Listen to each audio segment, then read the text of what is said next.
Maharashtra TV news, आवाज सर्वसामान्यांचा। Breaking news. Nashik येथे शिक्षक कॉलनीमध्ये हळदी कुंकू कार्यक्रम संपन्न। मार्गशीर्ष महिना हा लक्ष्मी देवीची उपासना करण्यासाठी व सुवासिनींसाठी शुभ व पवित्र महिना मानला जातो।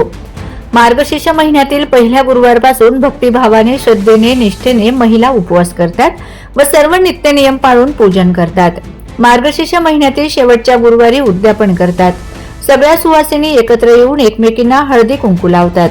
हळदी कुंकू म्हणजे सुवासिनींचं लेणं व एकत्र येऊन देवीचं पूजन व प्रार्थना, फळं, फुलं, नाण, ओटी भरून देवीची पुस्तकं वाटप करतात। आनंदमय व प्रसन्न वातावरणात उद्यापन करतात असे शिल्पा चौधरी, राऊतताई, निशा काळे, कोमल लिपटे, रुपाली देवरे, ऋतू जाधव, भांबरे मावशी, भांगेताई, सांगळेताई, रुपाली पठारे, पगारताई, अक्षरा पगार या सर्व उपस्थित होत्या। वंदे महाराष्ट्र टीव्ही मीडिया उपसंपादक अंजलीताई लळगे या देखील कार्यक्रमाला उपस्थित होत्या। वंदे महाराष्ट्र टीव्ही मीडियासाठी प्रतिनिधी अंजलीताई लाळगे, नाशिक।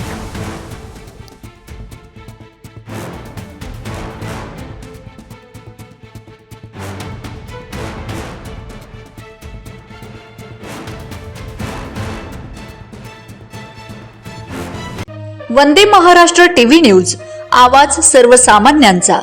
अशाच नवनवीन बातम्या पाहण्यासाठी आमच्या चॅनलला सबस्क्राइब करा, बेल आयकॉनला क्लिक करा।